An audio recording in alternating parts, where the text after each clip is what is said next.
तो बात है 23 दिसंबर 2024 के ठंड के एक ऐसी सुबह की जब यूपी के सहारनपुर में बिजोपुरा नहर के किनारे एक सुनसान इलाके में झाड़ियों के किनारे बनी करीब 6-7 फीट चौड़ी कच्ची सड़क पर उस दिन एक जली हुई मारुति 800 कार मिलती है, जिसमें ऑफ कोर्स कार के अंदर ड्राइविंग सीट पर एक आदमी की जली हुई लाश भी थी। और जिसके बाद पुलिस को खबर मिलती है और कुछ ही देर में पुलिस सायरन बजाती हुई गाड़ियों से मौके पर पहुंच जाती है और जहां पर साथ ही फोरेंसिक टीम को भी बुलाया जाता है। और जिसके बाद पता चलता है कि लाश पूरी ही तरह से जल चुकी है। इनफैक्ट शिनाख्त करने का भी कोई भी जरिया नहीं बचा है। और फिर तब ऐसे में पुलिस गाड़ी के रजिस्ट्रेशन नंबर को ट्रेस करती है और तब पुलिस को पता चलता है कि ये मारुति कार कानपुर के किसी शख्स के नाम पर है, लेकिन इसे अब तक करीब 8 बार ऑलरेडी ही बेचा जा चुका है। और फिर तफ्तीश होती है तो पता चलता है कि इस कार को करीब 2-2.5 महीने पहले बागपत में रहने वाले डॉक्टर मुबारक नाम के आदमी ने खरीदा था। और जहाँ पुलिस अभी इस तहकीकात में जुटी ही थी कि तभी 26 दिसंबर को सोनू नाम के एक शख्स की गुमशुदगी की रिपोर्ट दर्ज होती है, जिसमें गुलजार नाम का एक आदमी बताता है कि यमुनानगर में रहने वाला उसका भांजा सोनू 22 दिसंबर से लापता है और फिलहाल वो हबीबगढ़ में रह रहा था। और उन्हें शक है कि नहर के किनारे गाड़ी में जो लाश मिली है वो शायद उसके भांजे सोनू की हो सकती है। और जिसके बाद पुलिस केस दर्ज करके तफ्तीश करना शुरू कर देती है। जिसके बाद इस केस में अब पुलिस के सामने 2 नाम थे,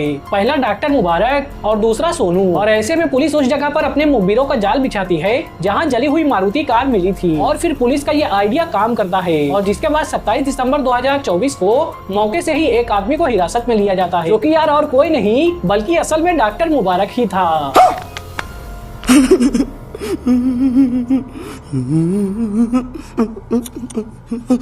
क्या बात कर रहे हैं?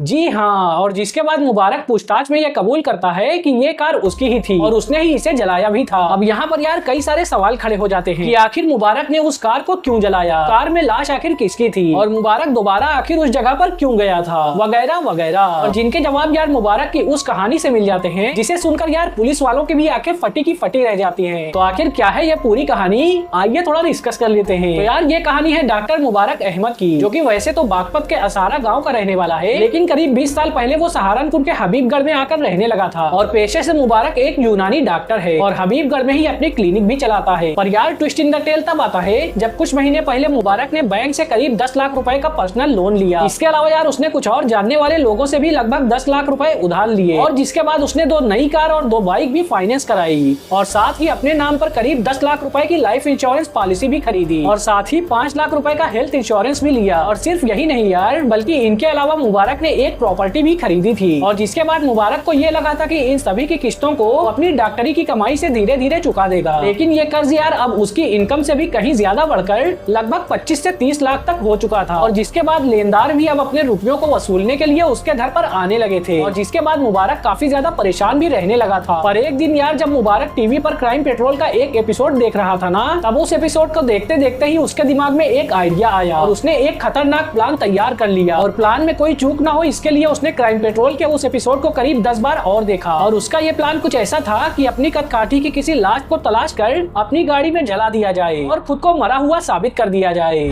मगर क्यों? क्योंकि ऐसा करने से जहां एक तरफ उसके पर्सनल लोन की रकम माफ हो जाती, वहीं दूसरी तरफ उसे करीब 10 लाख रुपए जीवन बीमा पॉलिसी के भी मिल जाते। और जिसके बाद यार अपने प्लान के लिए मुबारक ने करीब 2-2.5 महीने पहले एक सेकेंड हैंड सस्ती मारुति 800 कार खरीदी। और जिसके बाद यार अब बस उसे जरूरत थी तो एक ऐसी लाश की जो कि उसके जैसी कद काठी की हो। पर बहुत तलाशने पर भी जब उसे एक ऐसी लाश नहीं मिली, तब एक दिन उसकी नजर अपने एक रिश्तेदार की फैक्ट्री में काम करने वाले 30 से 32 साल के बंदे सोनू पर पड़ी, जो कि कद काठी में डॉक्टर मुबारक की ही तरह दिखता था, जिसके यार पिता ऑलरेडी ही मर चुके थे और माँ ने दूसरी शादी भी कर ली थी। और रिश्तेदार के नाम पर भी यार केवल गुलजार नाम का एक मामा ही था। तो ऐसे में यार मुबारक को सोनू के अंदर अपना वो शिकार दिखा जिसके जरिए वो अपनी खतरनाक प्लानिंग को अंजाम दे सकता था। और जिसके बाद यार मुबारक ने पहले सोनू से दोस्ती की और फिर धीरे धीरे उसके साथ शराब भी पीना शुरू कर दिया। और क्योंकि यार मुबारक को अपने प्लान के लिए गाड़ी पहले ही मिल चुकी थी और उसका शिकार भी ठीक उसके सामने ही था, तो अब यार उसे जरूरत थी तो केवल एक ऐसी जगह की जहाँ पर वो अपने नापाक मंसूबे को अंजाम दे सके। और जिसके लिए यार उसने बिजोपुरा इलाके में नहर के किनारे की उस कच्ची सड़क को चुना जहां से बमुश्किल इक्का दुक्का लोग ही गुजरते थे। और फिर क्या था, 22 दिसंबर को मुबारक ने सोनू को शराब पीने के बहाने से अपनी गाड़ी में बिठाया और रात के अंधेरे में उसे लेकर नहर के किनारे पहुंच गया। और जिसके बाद दोनों ने कार में बैठकर शराब पी और इसी दौरान मुबारक ने चुपके से सोनू के ग्लास में नशे की कुछ गोलियां मिला दी। और फिर जब सोनू बेसुध हो गया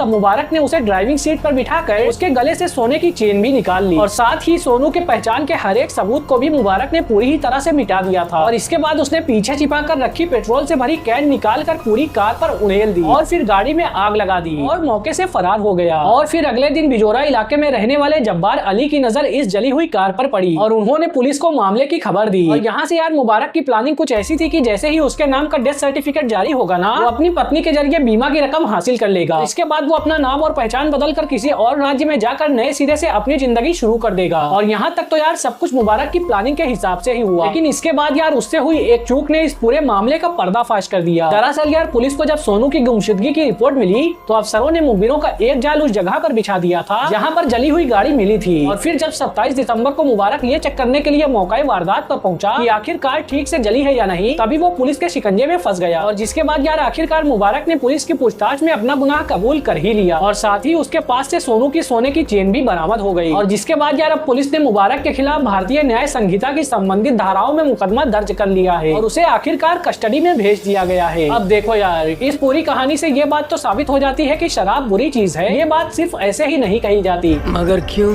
क्योंकि यार अगर सोनू शराब ना पीता होता तब शायद वो इतना जल्दी मुबारक के झांसे में ना आता। बात तो सही है। वहीं यार दूसरी तरफ हमें इस कहानी से ये भी सीख मिलती है कि आज के समय में किसी पर भी भरोसा करने से पहले कम से कम 2 बार तो जरूर सोचना ही चाहिए। मगर क्यों? क्योंकि यार समाज में ऐसे लोग भरे पड़े हैं जो कि आपकी मासूमियत का फायदा उठाने के लिए हरदम तैयार रहते हैं। ये बड़ी अच्छी बात कही आप।